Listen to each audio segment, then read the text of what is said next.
오늘 사도행전 16장입니다. 1절에서 5절까지 한번 읽겠습니다. 사울이 더베와 루스드라에도 이름에 거기 디모데라 하는 제자가 있으니 그 어머니는 믿는 유대 여자요 아버지는 헬라인이라. 디모데는 루스드라와 이고니온에 있는 형제들에게 칭찬받는 자니 바울이 그를 데리고 떠나고자 할새 그 지역에 있는 유대인으로 말미암아 그를 데려다가 할례를 행하니 이는 그 사람들이 그의 아버지는 헬라인인 줄 다 알미러라. 여러 성으로 다녀갈 때에 예루살렘에 있는 사도와 장로들이 작정한 규례를 그들에게 주어 지키게 하니 이에 여러 교회가 믿음이 더 굳건해지고 수가 날마다 늘어가니라. 아멘. 이제 1차 전도 여행을 마치고 제2차 전도 여행에서 마가라 하는 요한을 데리고 가느냐 마느냐의 문제로 이 바울과 바나바가 서로 갈라지게 되죠. 그래서 바나바는 자기 조카인 마가를 데리고 구브로 땅으로 가죠. 구브로는 고구마같이 생긴 처음에 원래 갔었던 그렇게 가고 바울은 또 다른 동역자 실라를 데리고 수리아와 길리기아로 떠나게 됩니다. 바울과 바나바가 주의를 하는데 다퉜다. 그리고 갈라졌다. 물론 불행한 일이지만 그러나 합력하여 선을 이루는 주님으로 인하여 이 일로 교회를 살피고 복음을 전하는 일에는 말할 수 없는 유익을 가져오게 되었습니다. 바나바와 바울은 서로 헤어졌지만 길리기아 지방을 지나 약 2, 3년 전에 그들에 의해 세워진 1차 여행 때 더베와 루스드라와 이고니온과 비시디안 안디옥의 교회를 다시 한번 방문해서 어떻게 됐는가를 상황을 살펴봅니다.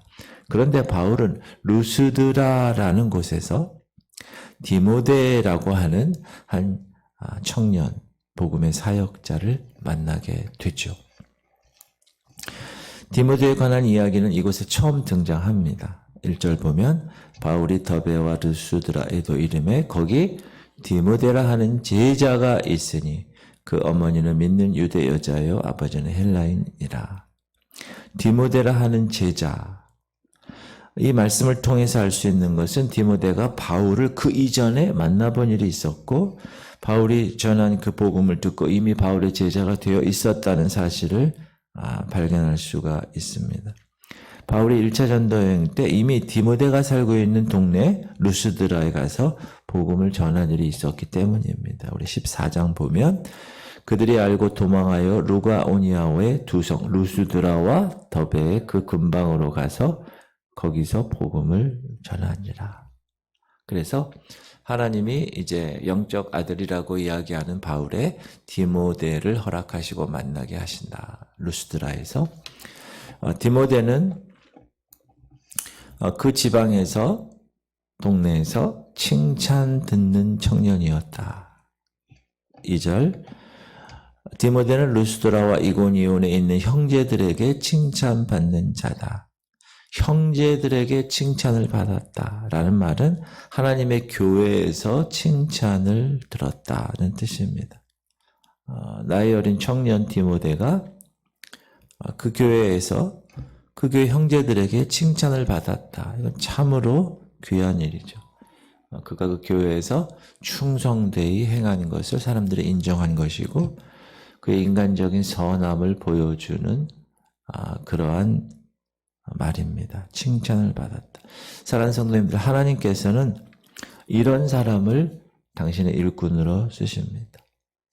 예루살렘 교회에서 처음에 7 집사님을 선출할 때도 필수적인 조건 중에 하나가 칭찬 듣는 사람이라고 말씀해 주고 있습니다. 교회를 하나님이 이제 리더십이 바뀌어서 은퇴하고 새로운 목사를 하나님께서 이렇게 선택할 때도 마찬가지라고 저는 생각합니다. 다른 사람들로부터 칭찬받는 자. 다른 사람으로부터 칭찬 듣기 위해서 그런데 자신을 막 속여서 거짓으로 꾸미는 행실을 하는 사람들도 있습니다. 처음에는 모르죠. 그러나 오래가지 못합니다. 목회자들이 이제 이런 사람들에게 속는 일이 종종 있는데, 그래서 교회에 많은 어려움을 겪게 되죠. 아주 훌륭한 사람 같았는데 나중에 보니까 목사 가슴에 비수를 꼽는 그런 경우가 종종 있습니다. 영적 싸움이에요. 영적 싸움.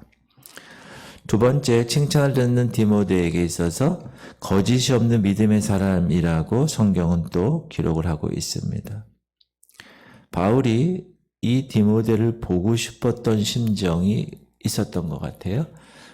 그래서 그에게 디모데에게 보낸 그 편지에 보면, 이는 네 속에 거짓이 없는 믿음이 있음을 생각함이라. 이 믿음은 먼저 네 외조모 로이스와 네 어머니 유니게 속에 있더니 네 속에도 있는 줄을 확신하노라. 이렇게 거짓이 없는 믿음의 청년이었다. 진실한 믿음만이 사실 통합니다. 따라합시다. 하나님은 진실한 분이기 때문에 진실한 믿음을 가진 사람만을 인정하십니다. 그분이 거룩하시니까, 그분이 진실하시니까 진실하고 거룩한 사람만을 인정하십니다. 근데 디모데는 거짓이 없는 믿음의 사람이라고 그러죠. 그리고 디모데는 또 하나님으로부터 은사를 받았습니다. 그러므로 내가 나의 안수함으로 네 속에 있는 하나님의 은사를 다시 부릴 듯하게 하기 위하여 너로 생각하게 하노니. 하나님께서는 교회를 위해서 유익을 줄 수 있는 은사, gift, 선물이죠. 어떤 사람은 중보기도 이렇게 하시는 분, 전도도 그렇고 또 여러 가지 은사가 고린도전서 물론 12장, 14장뿐만 아니라 그 외에 음악적으로나 미술적으로나 그렇죠? 예술적으로 또 여러 가지 지혜로운 지혜 은사도 있는데, 그런 은사를 통해서 하나님의 은사를 주신 이유는 그 사람의 그 은사를 받고 병 고치는 은사다 그러면 나 병 고쳐 폼 잡으라고 준 게 아니라 공동체를 섬기라고 준 겁니다. 이게 가장 중요해요. 은사에 있어서 여러 종류가 있고 뭐 받고 안 받고 이걸 떠나서 하나님이 왜 그 은사를 그 사람에게 주셨는가? 그거는 자기 유익이 아니라 공동체 유익을 위해서 주신 것입니다. 그러므로 공동체를 위해서 그 은사를 써야 됩니다. 안 그러면 은사가 고독하십니다. 하나님이. 항상 개발해야 돼요. 제가 예전에도 말씀드렸는데 저희 동네, 제가 예전에 살던 서울 동네 뒤에 뒷산에 약수터가 2개 있습니다. 근데 한참 있다가 인천에 있다가 거기 한번 올라가서 오랜만에 보니까 약수터 하나가 폐쇄됐습니다. 왜 그런가? 약수물이 나오질 않으니까. 약수물이 계속 10년, 100년 나오는 방법이 뭔지 아시죠? 계속 퍼내야 됩니다. 퍼서 약수가 계속 먹어야 돼요. 퍼내야 돼요. 은사를 하나님이 여러분에게 주셨는데 그 은사를 그냥 계속 퍼내서 활용하지 않으면 막힙니다. 그러니까 은사의 개념 2가지. 은사의 뭐 크고 적고 좋고 나쁜 것이 아니라 첫 번째는 교회 공동체를 위해서 주신 것. 2번째, 계속 개발해야 한다. 근데 사도 바울은 디모데 속에 있는 하나님의 은사를 사도 바울이 기도함으로 다시 부릴 듯하게 했다. 여러분 은사 다 받으셨죠? 은사 좀 못 받아 그런 사람 없어요. 하나님은 다 주셨어요. 그러니까 그거를 항상 여러분 자녀들 특별히 내 자녀들에게 어떤 은사를 하나님이 주셨는가 은사를 잘 보세요. 그리고 그걸 잘 개발시켜 줘야 됩니다. 2번째 생각할 것은 바울이 디모데를 전도 동역자로 데리고 가려고 하는데 할례를 행했다. 그를 데려다가. 근데 왜 그랬나? 그 지역에 있는 유대인들로 인해서 했다. 그렇게 얘기 나와요.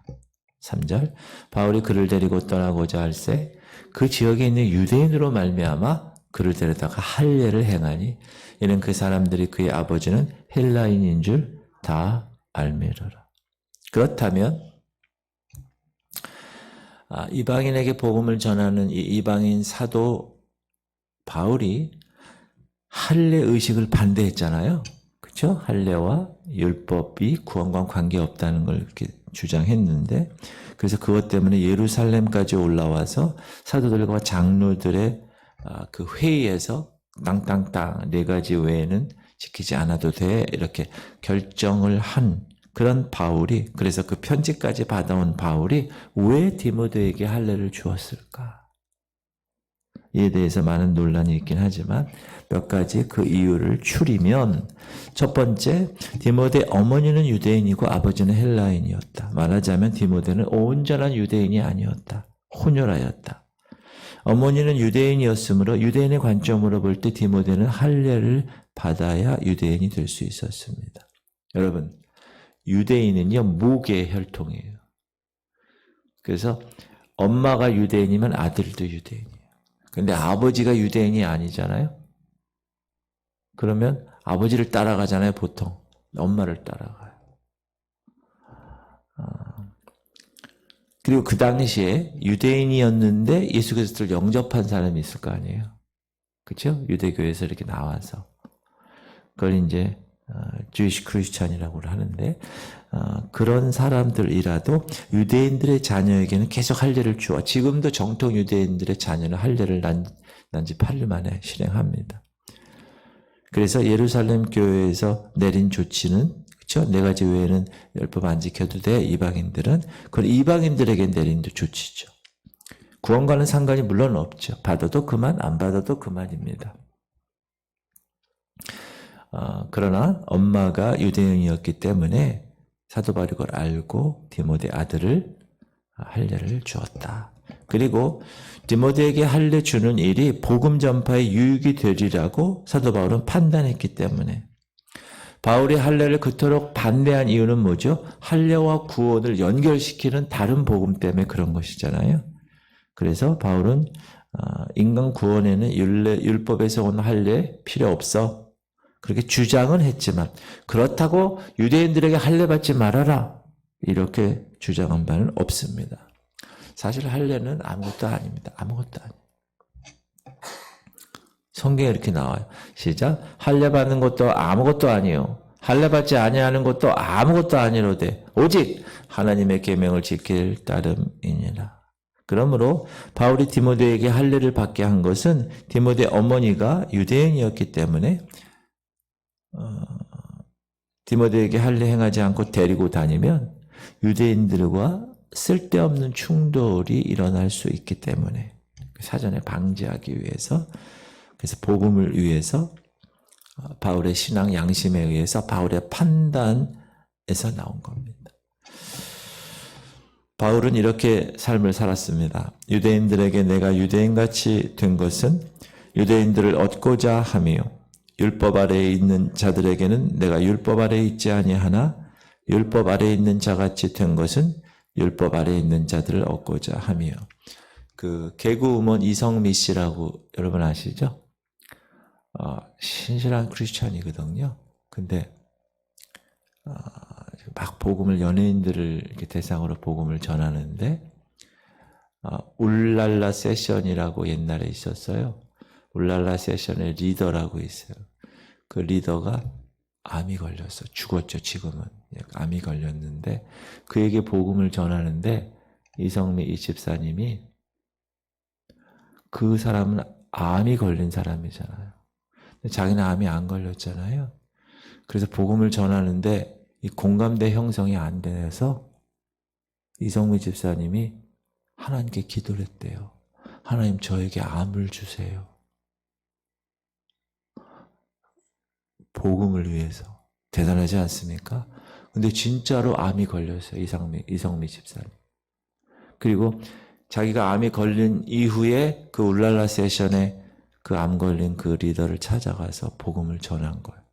야, 내가 처음에 너한테 복음 전할 때는 내가 암이 안 걸려서 네 상황을 이해를 못했는데 지금 내가 암이 걸려보니까 그 상황을 알겠더라. 제가 그 간증을 딱 듣고 이성미 집사님의 야, 목사보다 낫다.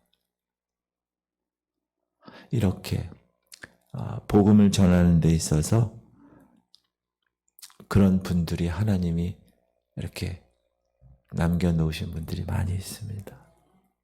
그런 점에서 하나님의 나라는 희망이 있는 거고요. 특히 이 바울 시대의 이 바울은 유대인에게도 유대인처럼, 유대인이 아닌 사람들에게도 유대인이 아닌 사람처럼, 복음을 위해서라면, 그 영혼 구원을 위해서라면 자기가 최선을 다했다. 이성미 집사님 같은 거죠. 복음을 위해서라면 내 몸에 암이 있어도 난 관계없습니다. 참 훌륭한 분들인 것 같아요. 드디어 젊은 디모데는 바울의 동역자가 되었습니다. 그것은 바울에게는 큰 힘이 되어온 거죠. 그렇죠? 디모데에게는 하나님 사역자로서의 위대한 출발점이 또한 된 것입니다. 그래서 바울은 이제 여러 성으로 다니면서 격려하고 사도들과 장로들의 규례를 예루살렘 회의에서 결정된 그거를 가르쳐 지키게 합니다. 여러 성으로 다녀갈 때 예루살렘에 있는 사도와 장로들이 작정한 규례를 그들에게 주어 지키게 하니 이에 여러 교회가 믿음이 더 굳건해지고 수가 날마다 늘어가니라. 이렇게 하나님의 방법대로 하면 하나님이 든든히 세워주십니다. 교회건 가정이건 여러분 개인이건. 그러니까 하나님 방법대로, 하나님이 원하는 방법대로. 우리 중앙지방에 임원들이 있어요. 회장, 부회장, 서기, 부서기 이렇게 목사님들이 54개 교회를 섬기는데 어제 최근에 개척한 5교회를 방문을 했어요. 방문을 해서 개척교회잖아요. 그러니까 얼마나 힘들어요. 그래서 같이 가서 기도하고 통성기로 기도하고 또 조그만 이렇게 섬김에 또 이렇게 지원도 하고 그렇게 하면서 뭘 느꼈냐 하면 하나님이 각 교회마다 개척을 하신 이유가 있고 그리고 그 교회 또 그 교회 영적 리더십 목사를 통해서 이 하나님 나라를 조금씩 확장해 나가는 뭐 간증하고 그 간증을 들으면서 서로 기도하면서 마음이 훈훈하고 성령께서 역사하시는구나. 이게 바로 하나님의 방법대로 하는 것이 아닐까. 그러니까 교단도 지방회도 교회도 가정도 다 하나님의 방법으로 하게 되면 하나님이 더 굳건하게 하시고 그 교회가 더 수가 늘어나게 하신다. 그런 생각을 하게 됐습니다. 그게 하나님이 원하시는 목회자하고 지방회라고 생각을 합니다. 뭐 군림하고 뭐 어쩌고 저쩌고 하는 게 아니라 섬기는 거예요. 여러분 그런 마음으로 오늘 하루 사시기를 하나님의 방법으로 사시기를 주님의 이름으로 축복합니다. 기도합시다.